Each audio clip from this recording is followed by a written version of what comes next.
Everybody, it's me, your buddy Dave, the host of the Dark Stuff channel here on YouTube. Thank you so much for checking out my latest video. This is episode 4 of Rock of Aging. My co-host Erika and I are back. This is your new favorite source of 80s metal conversation, information, news, whatever. This is your go-to source. On this month's episode, we're doing something different. So 1985 was 40 years ago, and there were a lot of significant records in this type of music that came out that year. So we're going to do little deep dives into some of these records. And the first one we're going to do is Bon Jovi's album 7800 Degrees Fahrenheit, which is their second album. It came out in March of 1985. So before we start getting real deep into the Bon Jovi record, let's give you our little bit of metal news. So for me, I saw the band Night Ranger a couple days ago. Now, Eric and I have debated whether they actually qualify as a sort of hair metal band or a glam metal band or whatever. And I argue maybe not, but their first album definitely does. So their first album, Dawn Patrol, definitely sounds like that. The guitar player did come from Ozzy's band, so there's a metal tie-in. But if I'm being honest, once they got past their first 2 albums or so, they were basically just Journey with good guitar solos. You know, they weren't really that hard rock. So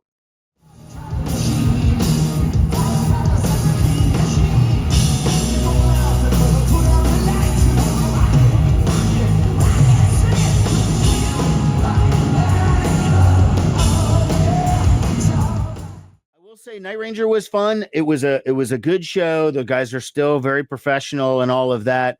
They have some newer guys, and the newer guitar player had done some time with Slash. Their keyboard player had played with Alice Cooper.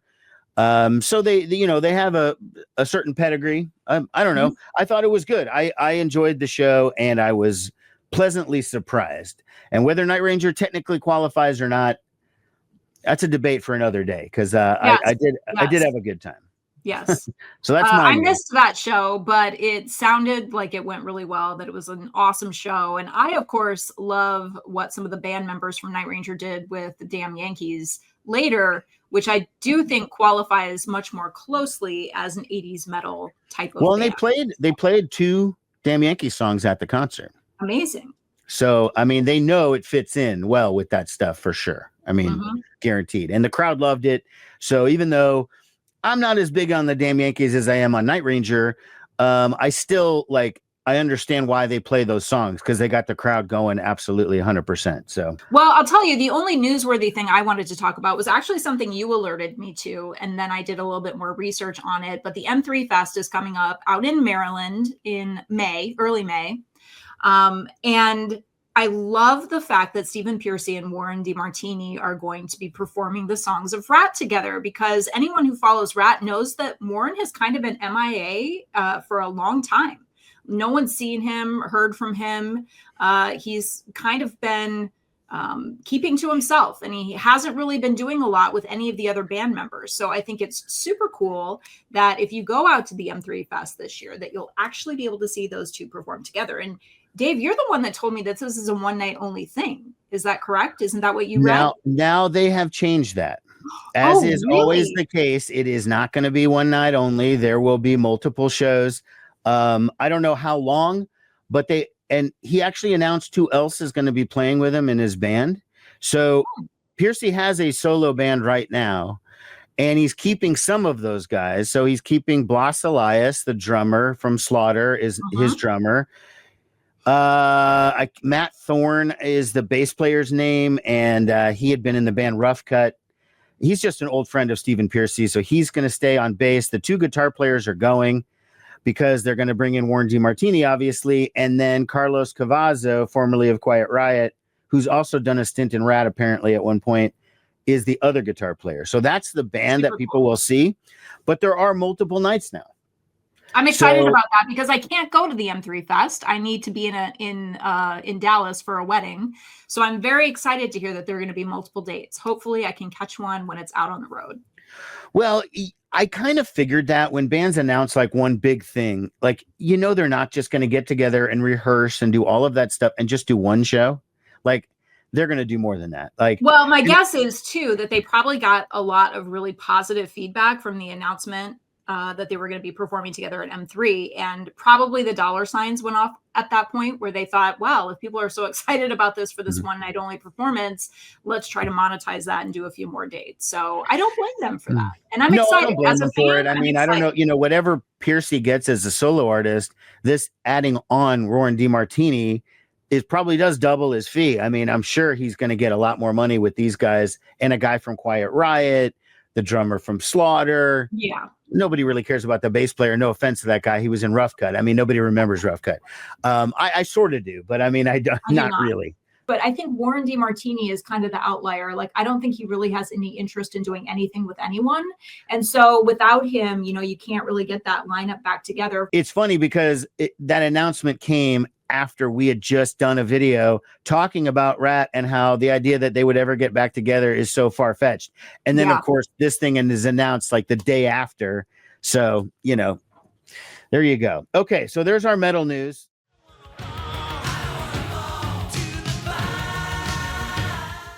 So the topic at hand this month is Bon Jovi's 7,800 Degrees Fahrenheit. It is celebrating its 40th anniversary, as is every record that came out in 1985. A lot of classic records.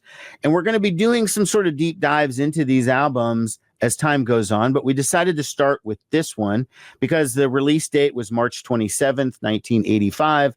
That's pretty close to when we're recording this. So it sounded like that was a great place to start. So it's the band's second album. It did okay. It went gold in the United States. It hit number 37 on the Billboard charts. There was so much buzz about Bon Jovi because Jon Bon Jovi just is like the prototype rock star. Like, he's just perfect looking. He has the voice, he has the hair, he has the whatever, everything. He is talented. I think that Bon Jovi was struggling to kind of come up with their identity at this time. Like, on the one hand, they are playing opening for hard rock, glam metal, hair metal bands. They toured with the Scorpions, with Ratt, with Kiss, with all of these other bands. But on the other hand, they have this side to them that's sort of like that sort of hard on your sleeve, everyman, New Jersey, Bruce Springsteen type of guy with the storytelling sort of stories that he also does. And I feel like he was having a hard time on this record figuring out which way they're supposed to go. Mm-hmm. And I sent you a quote that says, something like the cliche is that you have your whole life to write your first album, and then you have like 2-3 months to write your next one. And so all of the songs on that first Bon Jovi album were songs he'd been doing for years. Those were the songs that got him his record deal, got him the reputation, got him. Now this was the next one. So let's talk about how you first got into this record. What was your sort of the origin story for you on 7,800 Degrees Fahrenheit? Well, the origin story for me with Bon Jovi was absolutely with Slippery When Wet. So I did not get hooked onto Bon Jovi until that album came out. And actually, I was even a little bit late to that party because I believe Slippery When Wet was released in 1986. And I really got into this music in the summer of 1987, right before my 8th grade year. So once I got into Bon Jovi, and I was hardcore into Bon Jovi, they were my top favorite band for many, many, many, many years. But once I got into their music and started to really, love the band members, I started to look back. And that's when I kind of happened upon 7,800 Degrees Fahrenheit. Of course, it was the album that came out just before Slippery When Wet. And as most fans of bands do, they start to look back at everything the band had done before that maybe they haven't heard. I probably had heard Runaway at some point because that song really was pretty big. But it was a hit.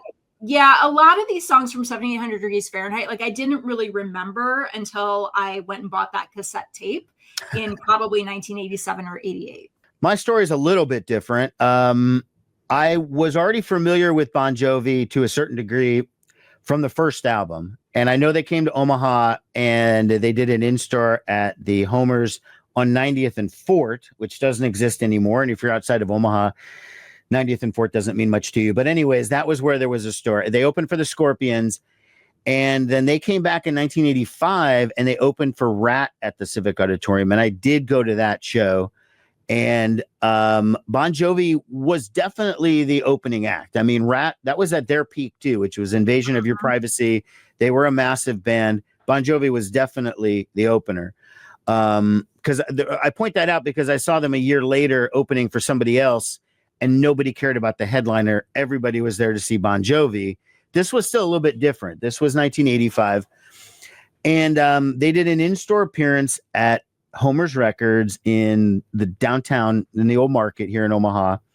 It was a huge, massive line. I have a funny story related to that. So let's see, I was 14. And so I had a friend who I used to go to shows with, this girl, Nina, and my friend, Matt. And Nina had gone to a mall here in Omaha called Westroads Mall the night before the Bon Jovi gig and saw Jon Bon Jovi walking around by himself in the mall, ran over to him, started freaking out. Oh my God. You know what teenage girls do. And then she's like, I wish I had my camera here so I could take a picture. I wish I had my camera here. So that ends that. So the next day is the show, and we go to the in-store appearance at Homer's, probably in the middle of the line. There were hundreds of kids there. We get to the front of the line, you know, we see all the guys, we get our autographs, and we get to Jon Bon Jovi, who's at the end of the table. He looks up, sees my friend Nina, looks at her and goes, did you remember your camera? And she passed out. She fainted, just dropped to the ground. It was hilarious. She I don't know that I've ever fainted. She got up like 5 seconds later. It was pretty quick. Okay, 5 seconds. Okay. Right. There wasn't a need for medical people or whatever, but it was just like the fact that he remembered her from the night before was enough to just cause her to just like lose it. And well, I do think Jon Bon Jovi, out of a lot of these guys or a lot of these bands from that era, I do think he does really love his fans. He cares about the fans. He cares about the type of show he puts on for the fans. So it's not really surprising that he would remember something like that, or that he would be so accessible to somebody. I think the main thing about this record is really, it is the album before the album to in a certain way. Like Slippery When Wet was their breakthrough. It was one of the biggest records of the entire decade of the 1980s. And this was the album before that. So the singles from the album: Only Lonely, In and Out of Love, Hardest Part Is the Night, and Silent Night. They had 4 singles on the album. Jon Bon Jovi is credited as saying that I always overlook the second album. We had no time to make it, and we didn't know who we were. We did whatever producer Lance Quinn said. He was a brilliant guitarist and had made records with Talking Heads, so you listened. Yeah. So that's his general This feel. album, though, was originally supposed to be called Tokyo Road, I believe, right? And it's so funny because I was asking myself this question. I think when I listened to the album the first time back in the 80s, and also listening to it again this time, like there were so many kind of like Japanese themes. And if you search on the internet for just footage or general information about this album, you'll get a lot of live concert footage from Japan. Mm-hmm. And it appears, and from what I've read, like Bon Jovi was massive in Japan. Listen yourself. First, camera one. Hi, I'm Jon Bon Jovi. It was like Beatlemania over there for Bon Jovi, and they had thousands of kids like staked out at their hotel, like waiting for them to come out. And so I'm sure it was kind of near and dear to their heart, especially at this point in their career where they hadn't hit the massive success level yet, but they were getting there. I'm sure this was a place that they really had a lot of fondness for. Well, it was a precursor to what was going to happen to them coming up. I mean, there was no doubt that they had that Beatlemania in Japan, and I know exactly what you're talking about, those clips, because there's videos of them playing in like stadiums in Japan in 1985, whereas in the United States, they're opening for Ratt. They're not, there's the support act. They're not doing stadiums, and they are in Japan. So Tokyo Road, definite tribute to that album. So, and I do think it's interesting too that they toured almost this entire album as support. Like when you think about that, that's so interesting, because the album, it didn't do badly. Like you were quoting some sales earlier, and it didn't do badly, but it wasn't at the level where they would be a headliner yet. And I think it's so interesting that for most of this tour, they literally were just the support band for Ratt. They still were the support when Slippery When Wet came out, because like I alluded to earlier, I saw them on the Slippery When Wet tour. It was that towards the beginning. They were the opening act for 38 Special. They went out as support for 38 Special. I cannot imagine that, by the way. Now the arena sold out. And, but as soon as Bon Jovi was done, half the crowd filed out. Like they did not stay for 38 special. And I think that was the end of them being an opener. They must have booked those dates months before the album came out, thinking they still needed to build up and do support dates first. Right. But man, if I were 38 special, I would have been extremely annoyed. I mean, except for the fact that they're getting paid all the money and Bon Jovi's getting virtually nothing. And Bon Jovi's bringing in the crowd. But then I saw them again on the New Jersey tour. That was the first time I ever saw them as a headliner. Mm-hmm. And that was the first time, I think that was the first time I ever saw the band live, was on the New Jersey tour. And I think the first time I saw them, if I'm not mistaken, was actually in Omaha. Okay, well then you and I might have been at that same show, because I was at that show in 1989. I was there. I think did Skid Row open up? Or was it Cinderella? Oh, yes. Or was Skid Row? No, it was Skid Row. Okay. I vividly remember because Sebastian Bach spit beer into my mouth. Because, of course, I was like in the pit, like as close to the stage as you could possibly get. And it was like the highlight of my entire 8th grade or 9th grade year, whatever year that was. 9th grade. That is a good claim to fame. So let's go through the record a little bit and kind of give our commentary on various songs, because I think we both had the same experience of like, some of this was, you remembered like it was yesterday, and some of it was like, I don't remember this song at all. Mm-hmm. And I was like that with a couple of them.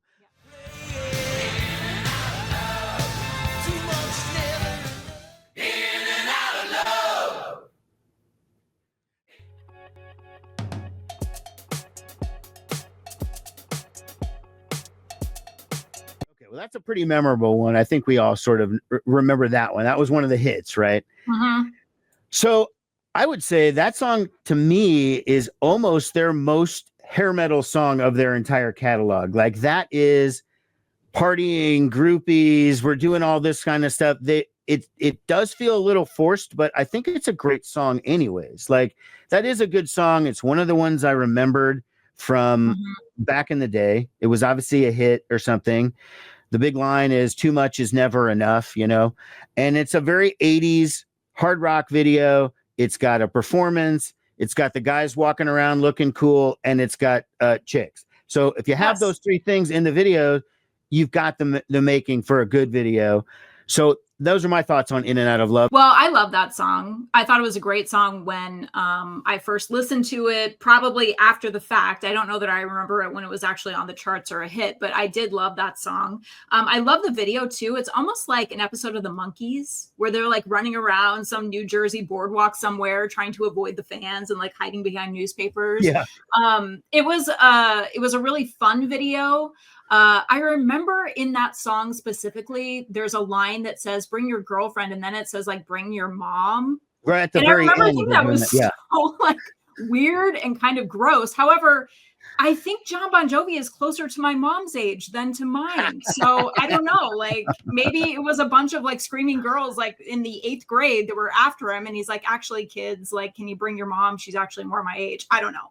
But anyway, it's a great song. I love the video. And it was just a lot of fun. You can tell the band was really like, and I don't know if they were in this place mentally at the time, because I've read a lot of things that actually they were all having some personal struggles. And that's why I think the album didn't come out the way they wanted it to come out. But in the video, it kind of looks like they're all enjoying their newfound fame, that they're just having a good time living life, performing live, and just having fun with fans. Yeah, I agree. It's a fun video. It's a good song. I absolutely remembered it from before. This was the only video from this era that I remembered. There were other videos, but when I watched them for the first time, we'll get to it as we get to the songs, I didn't really remember some of the other videos as well as I remembered that one. But no, great tune, In and Out of Love. So starts off strong on the album. The next track is called The Price of Love.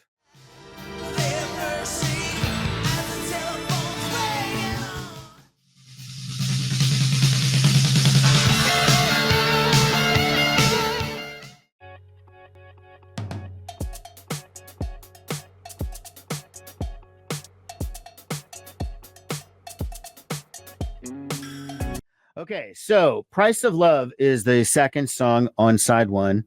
It's a mid-tempo kind of hard rocker. I think the song is okay. It wasn't one of the ones I remembered for sure. But I played it a couple of times. It's got decent guitar. It's not bad, but I didn't find it super memorable either necessarily. Like it was just okay. Well, this song I did like, and I did very vividly remember, but I think that's because I was listening to the vinyl of this album this morning, and what I realized is I was very solidly a side A girl. Like I remember all of the songs on side A. You flip to side B, and other than Tokyo Road, I'm lost. I have no idea what's going on side B. So I remember all of the songs on side A. And it's interesting because this song doesn't have a video. And usually I was also very attached to the videos. Like that's how I consumed my music. Like kids are streaming now. I consumed my music by MTV. So, but this song doesn't have a video. And so it's interesting that I remember it as well as I do, but I actually do like this song. I mean, it's not like it's their most massive hit, obviously, but it's a good song. It has like a nice, like kind of solid beat. It's got that Tico Torres like drum solo to kick it off in the beginning. And it's a solid song. I like it. It's not bad. Like I said, I didn't think it was bad. I didn't think it was super memorable either, but it was okay.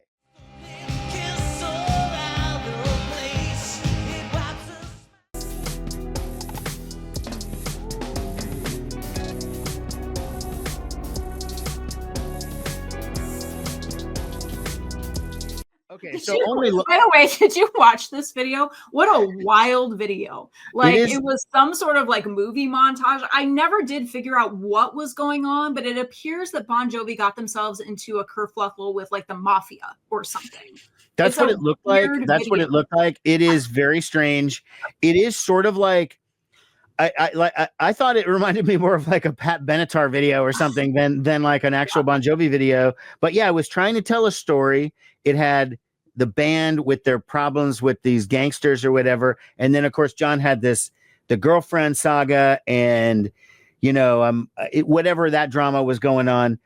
I thought the song was pretty good. I mean, it was a single. I think it was the debut single actually from the album. It was the premiere. It was a co-write with the keyboardist, Dave Bryan, who I don't know the credits on all the other albums, but I don't know that he was writing a lot of songs after these first two records. I think it was mostly John and Richie, but I thought this song sounded kind of like Journey to me, a little bit like a Journey's. It wasn't hard. It was definitely more radio friendly, and that was what they were going for. But I think this is kind of what Bon Jovi like sounded like at that time. Like this is pretty much definitive Bon Jovi at this moment. They're ready for the radio. There's just enough hard rock to make it hard rock, but not too hard rock to scare off radio people who in 1985 were still kind of afraid of heavy metal or hard rock or whatever. And that was a valid concern back then of saying, so some bands resisted being called metal because they knew that would damage them on the radio. We're not a heavy metal band. I don't know. And radio was so important back then. I mean, radio was everything. And so I do like this song. The video I just think is bizarre. But although it's interesting because what they were doing then was sort of like creating this little mini movie. And that's what you see every artist doing now. Like if you look at videos on YouTube of current artists today, like they're all creating like these little mini movies starring themselves. I thought the video was weird. I hated the dichotomy of like the girl with John. I never thought they went together. She's a beautiful girl, but I never thought they went together at all.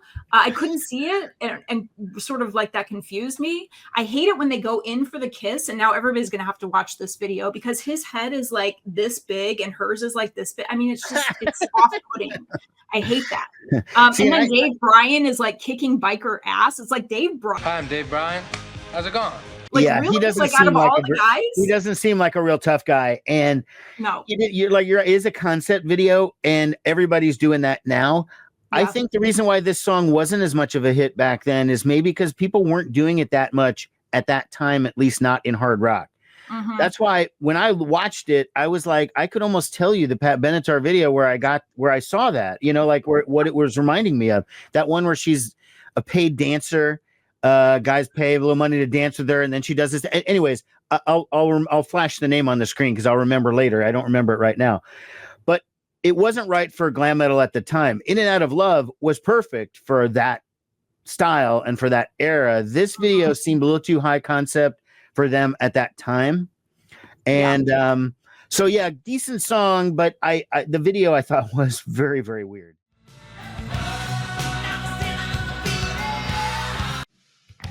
This was King of the Mountain.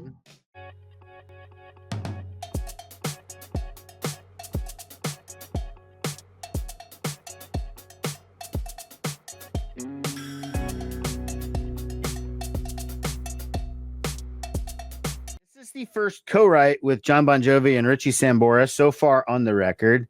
Doesn't really sound very much like Bon Jovi. It has a weird kind of call and response thing that he's doing, almost like rap to a certain degree, like Bon Jovi rapping a little bit. And then the chorus is a huge glam metal chorus. I'm the king of the mountain. I'm the king of the hill. Like that part makes sense. The original part of the song, that call and response part stuff is just very strange. Like I don't get what they were going for on this particular track. I'm not sure. I don't know. Well, I thought that intro that we just listened to sounded like a mix of Billy Squier's The Stroke and Mr. Bone from Great White. Like if you take those two songs and merge them together, you get King of the Mountain from Bon Jovi. This, was not my favorite song. Like there's nothing else to say other than this was pretty really forgettable, and it's definitely one that probably was never played live after this particular tour. Yeah, like once the album was over. You bring that up, but what's kind of sad is that I did read somewhere that like this album is the least played ever in the history of the band. Like they virtually never play any song from 7800 I've heard the same thing. I think when they go to Japan, they do Tokyo Road, and that's about it. Because it's like, hey, we wrote a song about Tokyo. You're Tokyo. Like, let's do this. So that makes sense. Yeah, King of the Night, totally forgettable song. King of the Mountain. I called it King of the Night. King of the Mountain. Totally forgettable song. It doesn't sound like it doesn't even sound like a Jon Bon Jovi, Richie Sambora written track. No, like not at all. I don't know. That was a weird one. Okay, next is Silent Night.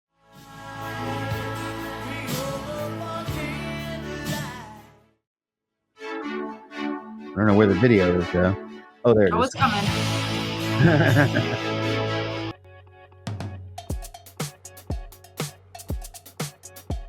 Probably super, super high tech in 1985, like this effect with the black and white and the color and all that. Yeah. Oh.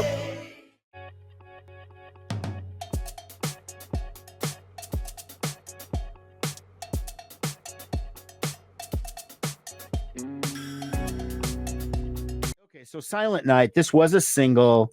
I think it's a really good ballad. And as you know, I am not a ballad guy.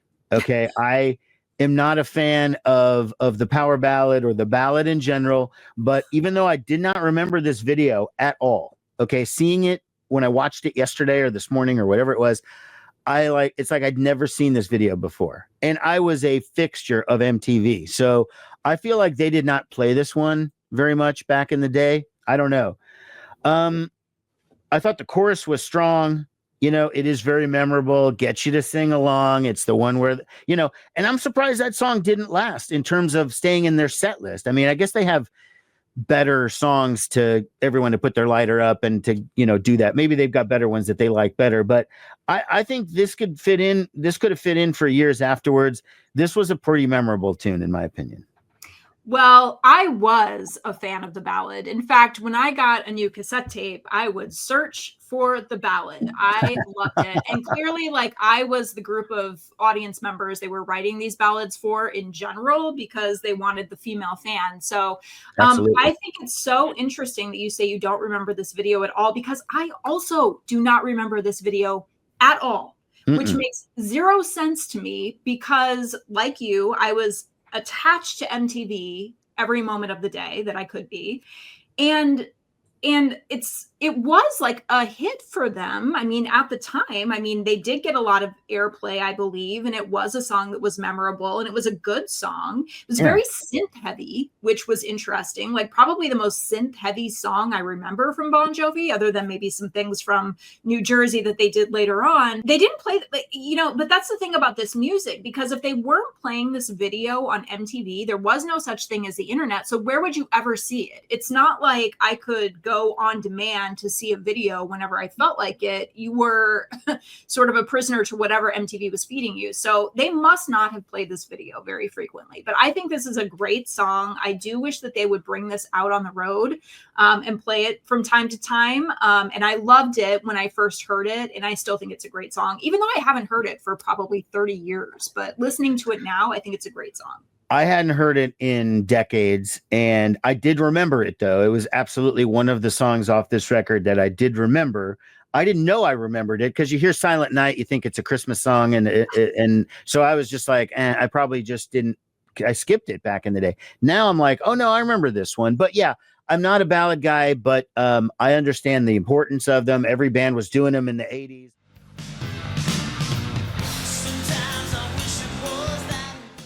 So that's the end of side one of this album. You flip over the record and we get to what is, in my opinion, the strongest song on the record, and that is Tokyo Road. Let's listen to that for a minute. This was not a single, actually. It's just the most lasting song from the album, pretty much, almost. We have to set the mood with this. Right. Yeah. It was important that they put those little Japanese chimes in there, and I feel like I'm in Japan. Right.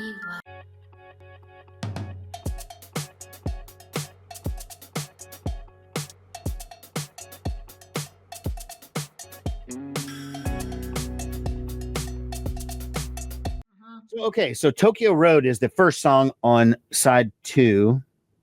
I like this tune. It's it wasn't a single, but like it feels like the most memorable song on the record almost, except for maybe In and Out of Love.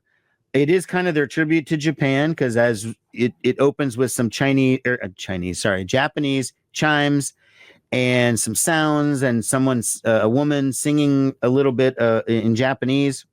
And then the song kicks in. And obviously with their success in Japan, this was them saying, thank you, we acknowledge you, whatever. I remember a lot about the debate over where Bon Jovi fit in the world in the 80s. Like, were they even hair metal? Were they pop metal? Were they metal in any way? Are they whatever? And people just used to constantly debate Bon Jovi. It was like a source of discussion. When you listen to a song like Tokyo Road or In and Out of Love, they do fit into that because that is prototypical, that type of music, and they were on top of it. It is literally never a topic of debate in my world, but I know you are right that it is something that people will talk about and discuss whether or not they're actually part of that genre. They always were for me. And like I said, they were one of my top 3 bands. It was Bon Jovi and Poison and Motley Crue for me for many, many, many, many years. I've seen Bon Jovi many, many times live. I have seen them perform this song live. Although if you want to see a good live show, go back and look for some footage of them performing this song in Tokyo. Man, the audience goes crazy. So yeah, they definitely played to their fans when they are in Japan and play this one. But I think it's a great song. It's very catchy. Like you had mentioned earlier, it's one of the few that they play, if ever they play a song from 7,800 degrees Fahrenheit, this is it. And I think it's one that's very memorable. I'm surprised they never released it as a single. The whole album was going to be called Tokyo Road, and yet it never came out. So I think that's fascinating. But it's a good song. The song we're going to talk about next, The Hardest Part Is the Night, was actually a single. And that doesn't seem like it should have been, whereas Tokyo Road does seem like it should have been a single. So it's sort of strange. But again, as we talked about in other videos, sometimes the record labels just pick the wrong songs.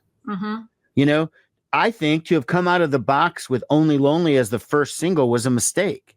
Yeah. It should have come out of the box. In and Out of Love should have been the first single. Agree.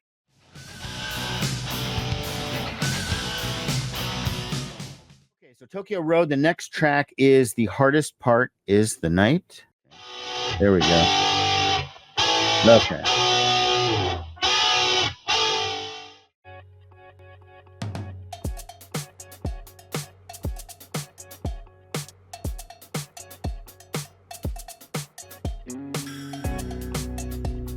Was actually a single, though I'm going to be honest with you.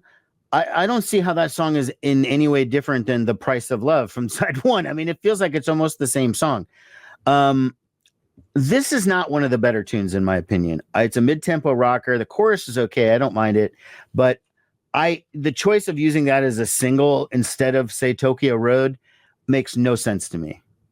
I would agree. It makes no sense. Yeah, I feel like I'm like that song puts me right to sleep. There's just nothing to say about it. It's about as bland and nondescript as you could get. Like it sounds so generic, and definitely doesn't do justice to the other hits that Bon Jovi either before or after would write. But this song is just like nothing to me. I remember it because I think every early Bon Jovi song is living somewhere in my soul. So when I hear it, like I remember it, it sounds vaguely familiar, but this is not one that I spent any time on back in the day. It's boring.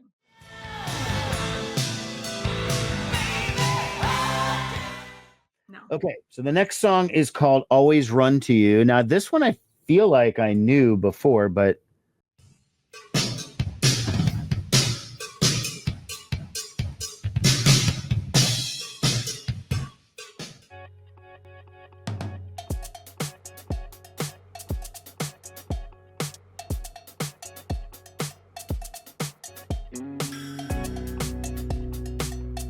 what's that? They're on the street again. I mean, it feels just like the one we just listened to. It's just right, not that different. I did like this one better though than The Hardest Part Is the Night. Always Run to You is a better song. Again, kind of forgettable. We're getting into this part of the side 2 of the album where it is definitely fading a little bit. I didn't mind that one too much. I thought it was okay. I mean, again, I would have rather had that as a single than The Hardest Part Is the Night, because again, that just song is confusing. This at least is a little more straightforward, but you're right. It's not super stand outish or whatever. It just sounds like any other song on the album, kind of. Yeah, and what it reminds me of is like I'm going back to in time right now to like 1987 or 88. But when I used to buy these cassette tapes, like I used to listen to them straight through. I don't know how you used to consume music, but I used to listen to it straight through, start to finish. And I would start to gravitate automatically to certain songs, always the ballad. And then there were like a few other songs here or there sprinkled throughout. And then a lot of times I would listen to it again straight through. Because sometimes, like for me, even today, like I need to hear a song like 2 or 3 times to figure out whether it like speaks to me or not. But this was one of those songs that I think once I listened to the full album through 2 or 3 times, I virtually never listened to again. So this is that song for me. Yeah. I mean, and there were a lot of songs on the B side that just never got played again in my bedroom growing up. I think this next one is one of the ones that probably you never played either. No. The next one is called To the Fire.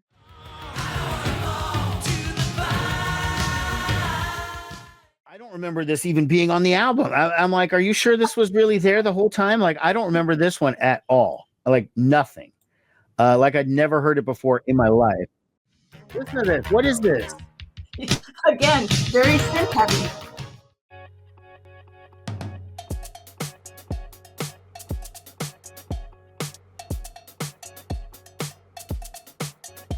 So To the Fire, it has that very 80s intro with the keyboards and the drum machine. And you're like, wait a second. I wrote down in my notes, is this what Mr. Mister sounded like? Like, that's what it reminded me of. I was just like, what is this? This is not Bon Jovi. I don't know what this was. Definite experiment. Obviously not an experiment they returned to, because that was just not good. And then the lyrics were also kind of ridiculous. Like the chorus is, I don't want to fall to the fire, not into the fire. I don't want to fall to the fire. What does that even mean? I don't know. I mean, it just makes no sense. It makes no sense musically. It makes no sense lyrically. It's a very confusing song. It doesn't sound like Bon Jovi. And if someone said, okay, well, the producer kind of made them do this song or something, I would believe it, because it's just like, why would they do this song? It sounds nothing like, I mean, again, David Bryan involved in the writing. And when his name is attached to it, you hear a lot of keyboards going in this song. I mean, clearly he puts a lot of keyboards on the songs that he writes. I don't know. I got nothing to say on this one. I think that song was trash. I mean, it was just not good. You know, it's interesting because I know the producer on this particular album worked a lot with Talking Heads. And so I think this producer just brought something to the band that didn't make sense for the band at all. And sometimes you hear that come through in the tracks. And for sure, To the Fire is one of those that just doesn't make any sense. I mean, I feel like I have to listen to this with like a scarf tied around my wrist and like going like this, fist in the air. Like that's the type of like song it is. And it's just weird. And it's a very tribal, ritualistic beat. It's odd. Yeah, it's just not a memorable song, and I bet you I'm not 100% certain of this, but I bet you if you walked up to Richie Sambora and said, could you sing me the chorus of To the Fire from, he'd be like, I have no idea what the hell you're talking about. Was that a song we did? Yeah, was that us? Who wrote that song? It's like, okay, you did, dude. You and David Bryan and Jon Bon Jovi wrote that song. Yeah, no, that is not a memorable one. That is one that will, no. Nobody remembers that one.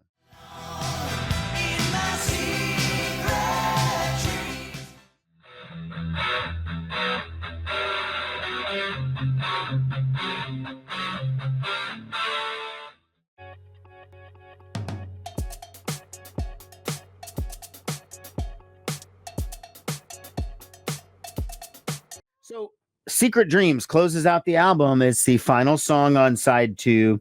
The song is kind of a keyboard heavy hard rocker. I don't mind that guitar riff. Like that was not bad. I didn't mind it. The keyboards are kind of little heavy there. It's kind of a clumsy chorus. I thought overall it was just not super memorable. This is another song that I don't remember ever hearing prior to this week when we when we did this video. I really don't remember it at all. It is also, it should be noted, this particular tune is the only song in Bon Jovi's catalog where Tico Torres is credited as a co-writer. Okay, Tico. Yeah, so this is his big tune. This is his baby. Yeah, and also co-written by some guy named Bill Grabowski, who I tried looking him up. I mean, that just sounds like a guy who sells you insurance. But I tried looking him up. He did have co-writing credits on some other metal songs in the 80s. So I'm guessing he was some dude around the scene or whatever. But so there you go. The album kind of closes not on a strong note, I would say. I don't know. I mean, I would agree. This was another song that I really didn't remember at all. But if you think about the logistics of how this would work for me as a cassette tape owner, if I'm going to flip to side B, I got to fast forward through the hardest part is the night and Always Run to You and To the Fire to get to Secret Dreams. I mean, that's a lot of like stopping and starting and fast forward. I'm never doing that. Like I'm not going through 3 really bad songs to get to one decent song at the end. So that one fell off the map for me. Like I didn't remember that song at all. Yeah, absolutely fell off the map for me. Did not remember it at all. But that is the whole album. So that's side 2. That's the final track on the record. I mean, I guess my feelings on it in general are sort of like, I thought it was a decent album.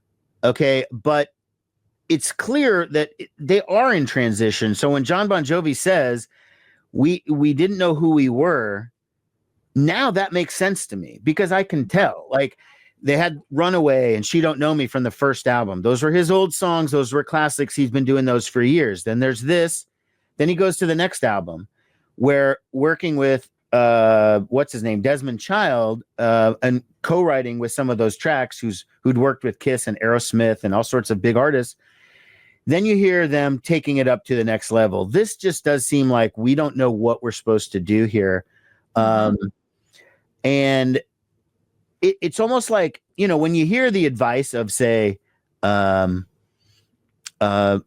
companies who are sometimes like, oh, well, this band, you should work with an outside writer and this, and I always sort of disagree with that. I'm always like, bands don't need to do that.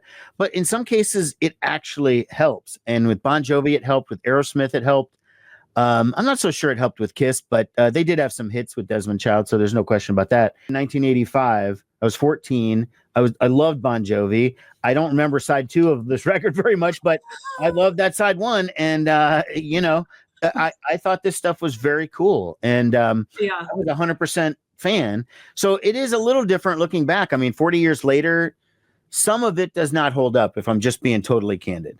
Some of it Well, does. you loved it back then because that was all you knew of Bon Jovi at the time. I mean, they had their like first album, but what's interesting is this is really like the first album with the band that we ultimately came to know as Bon Jovi, because Right. that That's a first good album point. was John and some people.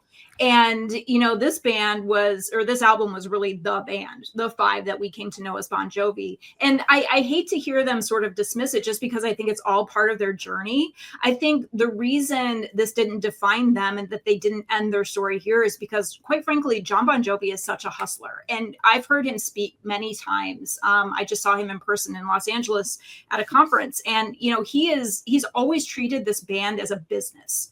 This is his business. And so there was just no question that it wasn't going to work. And so if they produced this album and it didn't work, I firmly believe it's because John was not going to let it end there. Like, he was going to find whatever the next best thing was to get them to the next level. I think he's just always had that mentality. I think he's a superstar in his own right, but it's also that mentality, I think, that's pushed them to where they ultimately ended up. But, you know, I have a lot of fondness for this album just because it's Bon Jovi and it's part of like my history with the band. But certainly, you know, once you get, like you said, past that side one, there's not much substance to it. But I will forever love Silent Night and In and Out of Love. I think is a great tune. Yeah, So there are great some song. good classic Bon Jovi songs here. It just isn't an album that anybody really remembers. No, I mean, In and Out of Love is great. Tokyo Road is great. Silent Night is pretty good. I liked it. Always Run to You is okay. But yeah, the rest of it is just kind of like, it's all right. Kind of sounds like filler. I mean, there's some cringy stuff like To the Fire and King of the Mountain that are pretty bad, but the rest of it is just like, it's just okay.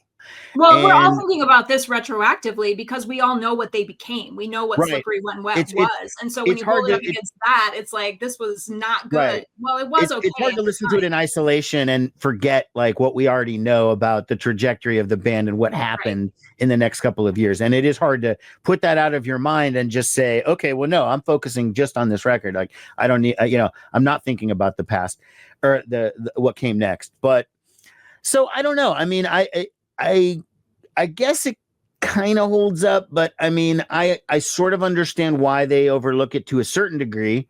I appreciate what it does in the story. I think if Jon Bon Jovi were, if Bon Jovi were still a touring band, and I don't know what their status is now, it doesn't seem like they're doing too much because of John's voice, but they could still throw In and Out of Love and Tokyo Road into the set easily. People would love it.